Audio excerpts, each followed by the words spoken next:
บายดีอาจารย์เสนัง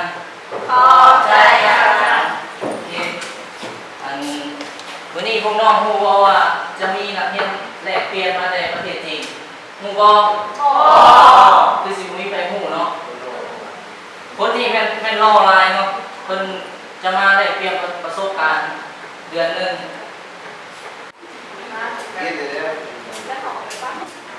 สบายดีจ้าสบายดีทุกคนเขาจะเอกชื่อ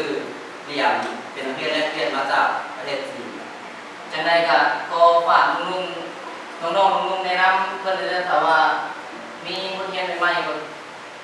มีบทไหนบ้างบ่มีแต่น้องไปนั่งอยู่ที่โต๊ะนั้นด้วยนั่นเนาะของนางเกศร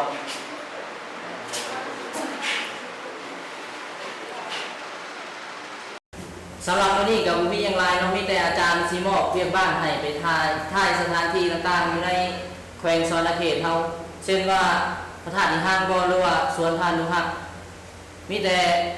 อาจารย์จะฝากเวียกบ้านให้คนนี้เนาะสำหรับวันนี้แมนเมื่อเพียงนี้เนาะพวกน้องๆพักผ่อนได้เนาะ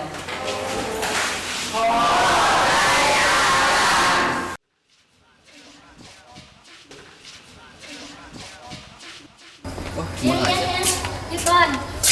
เขาจะสิเว้านำเด็กบ้านที่อาจารย์เฮ็ดน่ะข่อยสิเริ่มเฮ็ดเลยได้มื้ออื่นเฮาไปนำกันเนาะเฮ็ดมื้ออื่นบ่มื้ออื่นนี่ข่อยเข้าเวียกหลายให้ประเทศคนเดียวได้บ่บ่ได้อาจารย์เฮ็ดนำกันโอ้ยขี้ข้านเด้ข่อยนี่ให้จะไปรถข่อยบ่ฮู้ดอกว่าเจ้ามีปัญหาหยัง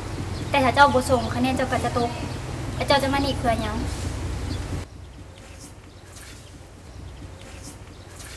มื้ออื่นพบกันอยู่หน้าโรงเรียนเด้อ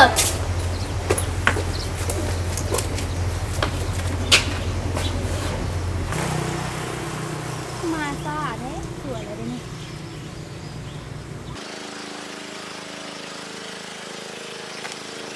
มาซ่าเนี่ยมื้ออื่นสุดท้ายเวียกเพื่อนเด้มื้อนี้เวียกหลายแม่นบ่ไปคือสวยจ้าบ่ดอกมันสวยได้เท่าเห็นเขาแล้วไปไสอ้าวอาจารย์เห็นจากบ้านวาน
ซื้อขนมเบ้งแน่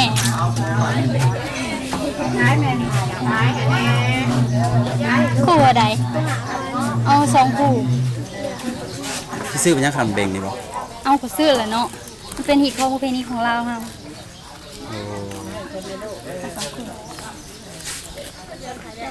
พอได้คู่นึงเลยคู่หา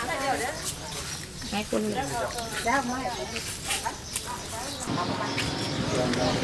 ขายได้5 บาทแล้วขายเป็นภาษาเลยเนี่ย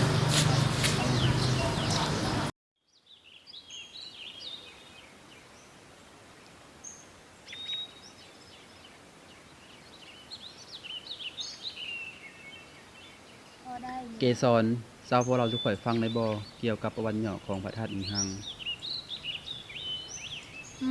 ได้พระธาตุอิงหังสร้างขึ้นในปีพศ236หา400สมัยพระเจ้าสุมิตรวงศาเพิ่นได้สร้างพระธาตุนี้เพื่อเป็นสัญลักษณ์ในการมาโปรดสัตว์ของพระพุทธเจ้าซึ่งเพิ่นได้นั่งสันพัตหารอยู่ในห่มต้นหังซึ่งมีสื่อกล่าวขานกันมาว่าพระธาตุอิงหังจนฮอดปัจจุบันนี้ ทุกๆปีเพิ่นได้จัดงานยังไงขึ้น ในทุกๆปีจะมีงานหลายอย่างเช่นงานฉลองพระธาตุอิงหังเพิ่นจะจัดขึ้นทุกๆปีแหละมีประชาชนมากราบไหว้บูชาอย่างหลวงหลาย ในตอนเช้าจะมีประชาชนมาใส่บาตรถวายสังฆทาน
Vaya tu botinya mulai sakanya nana diwatano ewang tawang wisayo sesutanya mang. Pare apara cita mana sisi patawi bukare api kita papurana ngakapa toma pota tisuna katang. Suma karang duka pata tuho tita sukano sumoto jasuri tam kumajari supata kinang. Kaya kama waja kama pada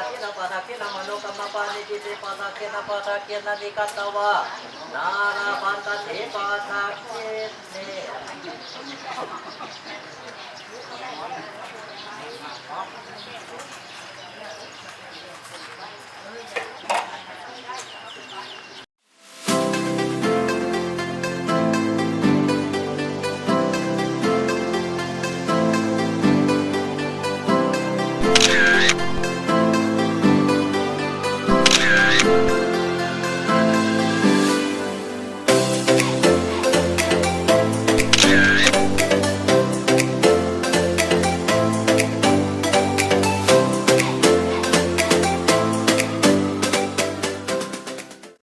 รูปปั้นนี่เดเป็นรูปปั้นของไผ รูปปั้นนี้แม่นรูปปั้นของท่านหนูหักภูมิสวรรค์เกิดเมื่อวันที่9 เดือน 4 ปี 1914ซึ่งเป็นพระบุรุษต่อสู้กู้ชาติย่านเอาเอกราชมาสู่บ้านเมือง โดยร่วมขบวนกับท่านไกรสอนพรหมวิหารท่านสุพรรณวงศ์และอีกหลายๆท่านที่เป็นเพื่อนร่วมอุดมการณ์ในการต่อสู้เพิ่นได้เสียชีวิตในวันที่9 เดือน 9 ปี 2008 จึงได้สร้างรูปปั้นนี้เพื่อเป็นสัญลักษณ์ให้แก่ชาวสวรรณเขตได้เคารพปฏิบัติตามภาครัฐวางออก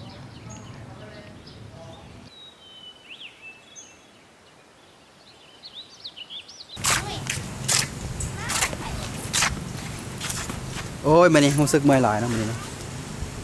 เดี๋ยวหลังละ แม่บรรยากาศอยู่สวรรค์นี่ดีหลายเนาะ ทั้งหมดทั้งมวลเลี้ยงใครถามเจ้าว่าเจ้าคือเว้าภาษาลาวดีๆแท้ ที่ข่อยเว้าภาษาลาวได้ดี คือพ่อข่อยเป็นคนลาวเราได้ไปเรียนอยู่จีนแต่น้อยๆพุ่นแหละและเราได้พบกับแม่ข่อยทั้งสองคนได้สร้างครอบครัว ญี่ปุ่นคือเรียนเก่งเนาะ เก่งแต่ว่าข่อยมีปัญหาทางครอบครัว แบบบ่เป็นอิสระภาพ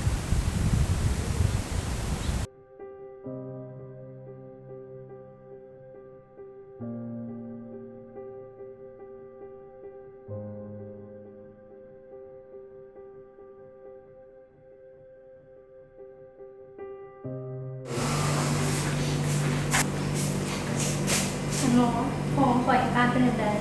พวกของเจ้าอาการสาหัสตอนนี้พวกของเจ้าอยู่มรสุมพวกของเจ้าเสียเลือดหลายถ้าหมอของเฮาบ่มีเลือดกุโก เอาเลยครับได้เพราะว่าเลยเคยได้กลุ่มโอม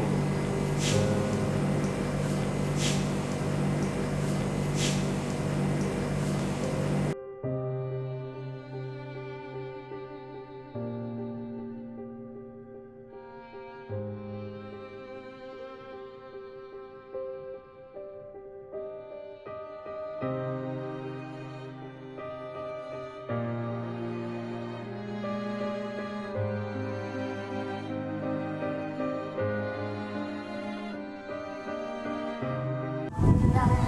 นข่อยมันนี่มีอย่างอย่า